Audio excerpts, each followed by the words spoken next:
Playing on a Budget is brought to you by CoolStuffInc.com, the best Magic the Gathering singles and sealed retailer on the internet, GatheringMagic.com, your #1 source for Magic the Gathering news and content, and RogueDeckBuilder.com, my personal channel filled with innovative and entertaining Magic the Gathering rogue brews.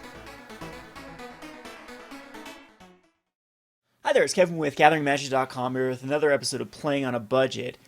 About 2 years ago, I think, around a year and a half or 2 years ago, we played a deck on Playing on a Budget called Living End. And at that point, the deck was extremely budget. The good news is we have access to fetch lands that are more budget than they were back when we had to use like the Verdant Catacombs. We have access to like Bloodstained Mire. But I thought I'd try this Living End version we're in a weird time right now. It's in a day, we'll have the Battle for Zendikar cards legal in both Modern and Standard, but we have to wait a couple weeks for MTGO to have those cards legal. So I thought I'd go back to a classic deck rather than try to brew a new deck for either Modern or Standard, because it's a bit irrelevant at the point when we have all the cards from Battle for Zendikar entering the format. So Living End was one of the more popular Playing on a Budget episodes.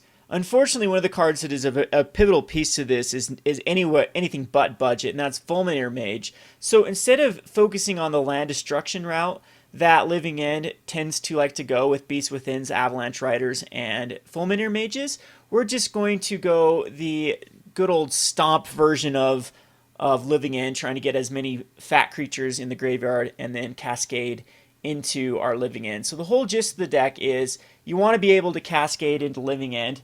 And how you do this, since it's a 0 cast spell with Suspend 3, you get around the Suspend by cascading into it. The only thing in your deck that you can't cascade into is Living End, so you're going to run Violent Outburst and Demonic Dread. Now, Demonic Dread is the weaker of the two because it is sorcery speed and you have to have a target. So you usually want a Violent Outburst because you don't have to have a target. Now, that's why we have to run the Beast Withins. Beast Withins are usually you destroy your opponent's land, most likely, and then it gives you a target for Demonic Dread, and then the Beast Within token gets exiled, and you get to bring back all of your creatures in the graveyard. So before we talk about the creatures we're going to be cycling into the graveyard, let's go over the prices by CoolStuffInc.com. So our sponsors here, the problem with this though is it's currently at 132. There's a couple of cards that are out of stock right now, so I'm unable to add them to the list of cards. One of those is Bloodstained Mires, which run currently at around $14 a piece. So if you times by 4, we're around the $200 mark. And the other one is there's a few odds and ends like dollar cards that are currently out of stock on Cool Stuff Inc. So I guess apparently recently someone must have been buying up some Living End decks here on Cool Stuff Inc. because a lot of the commons and uncommons are currently out of stock. So anywho, the good news is the majority of this deck is commons and uncommons. You can see the other cards are pretty much within budget. The most expensive card in the deck is going to be Living End or Bloodstained Mire around that $14 to $15 list.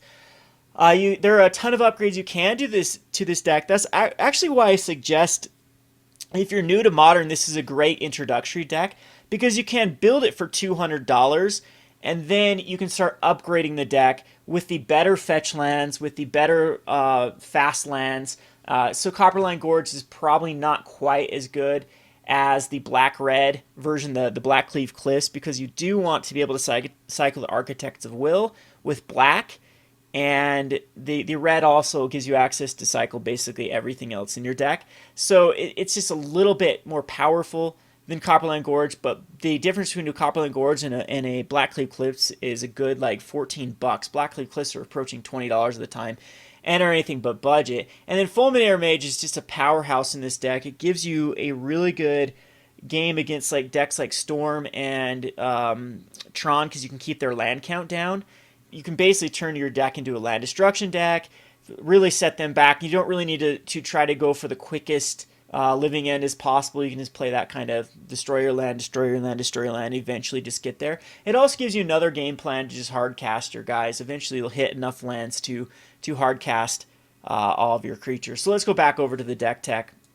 So we're going to be running, the best creatures in the deck are just the ones that cycle for 1 mana. So we have Architects of Will, which cycles for a black. There's no blue in the deck, so ignore that. We have Monstrous Carabid, that cycles for a black or a red. This is the best one in the deck as it's the easiest to cycle. And there's also Deadshot Minotaur, which is also another easy card to cycle with either a green or a red. We have then Street Wraiths, which we cycled by just paying 2 life. That is a great card. We're going to run 4 of them, and then we get to the kind of the second tier cyclers, which are a little bit tougher in this deck to cycle. But they also, I'm going to go with the ones that fix the land. I'm going to go with Valley Rannets, and you can go with the Pale Recluse as well. I don't like the Pale Recluse because if you do, I don't want to include any white in this deck. And Pale Recluse goes as a plain cycling, forest cycling, and some people like it because this guy can get lightning bolted. And that can be an issue if it gets lightning bolt. Like if you Beast Within and you're trying to do exacto damage to them with the not Beast Within, with the Living End, and they have a lightning bolt up and they've lightning bolt with Valley Rannet, then it's a little bit, yeah, you have to rely on like another turn to kill them. And against decks like burn decks, that might be the difference. So that's the justification for people running Pale Recluse over this beast, but I still think this one's the best one for mountain cycling and forest cycling, because you hardly ever use plain, you never use plain cycling with the Pale Recluse. So I think that Jungle Weaver as a 5/6 cycling for just 2 helps you find the Demonic Dreads. I think at this point you'll have enough lands, and so just the cycling's a little bit better. So I'm also gonna have 2 of the Ridge Rannets too. So you can mix and match. There's a few other cyclings that are definitely decent targets, but there's some people I've seen use I think it's called Viscera Jaguar, just for, you can unearth it just in case it's that weird thing that you don't have a target for Demonic Dread. You can unearth it from your graveyard and then Demonic Dread it, but I think that's a bad strategy because then you exile your Viscera. Let me pull that guy up real quick so you can see what I think it's called the Viscera. Yeah, Viscera Draguer. So the whole strategy behind that is you can give yourself a target for Demonic Dread. Other people have used, there's the Dryad Arbor for that very reason. Then you can have another target for Demonic Dread. I don't know how well I like that strategy, but that's always an option. Then we have, as far as other techs in this, we have a Simian Spirit Guide. I'm running 2 of them for budget reasons. We were right along that $200 budget, so I ended up cutting a Simian Spirit Guide and some Leyline of the Voids last minute to keep us under that $2 budget. But Simian Spirit Guide just speeds up your deck. This deck wants to get off enough creatures in the graveyard and get Living End as quickly as possible, so the Simian Spirit Guide helps speed that up. Beast Within is just it can kill any sort of like Rest in Peace type card or Leyline of the Voids. It is a pretty decent card against other creatures. It's going to put in a 3/3 beast token. They'll be exiled when you use the Living End. And let's just go on the sideboard and talk about the sideboard cards here. So the cards in the sideboard, Brindle Boar is in here for the burn match. It's another card you can cast for 3 so it doesn't hit with your Violent Outburst or your Demonic Dread. And you can sacrifice it to gain 4 life. The Chewer is in here specifically in here for affinity. You will be able to destroy you don't want to usually destroy their creatures. You want to destroy like an Inkmoth Nexus or a Cranial Plating. And Gnaw the Bone is also in here for the burn matchups. You just can gain enough life. This can gain a ton of life, plus has flashback, and again, does not get hit by your Violent Outburst. Jund Charm is just an all-around, it can do 2 damage to each creature, so if they're like a very, very quick deck, you can actually wipe their board. And then, or if they put blockers, if they have some 1/1s in the graveyard for whatever reason, or Lingering Souls that they can flash back to just start blocking your guys, you can clear the board with a Jund Charm.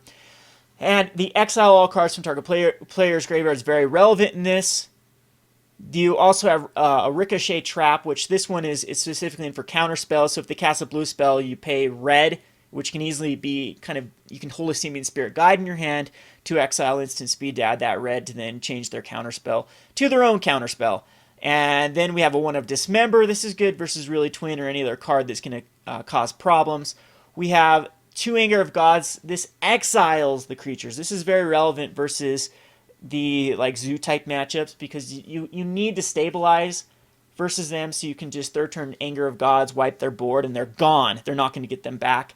And then a one of Slaughter Games versus any sort of combo deck. So that's the gist of it. There's cards like Leyline of the Void. There's so many sideboard options you can run in this deck.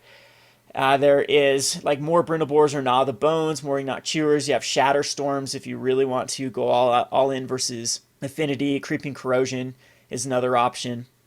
There is Fairy Macaw, which you can discard it from your hand to exile creatures from your or exile cards from a player's graveyard, which is pretty good. The only reason I don't like Fairy Macaw is Deadshot Minotaur has to have a target, and a lot of times you have to shoot down your own Macaws. So it's just, and then there's Shriek Maws, and I just didn't include Shriek Maws in here.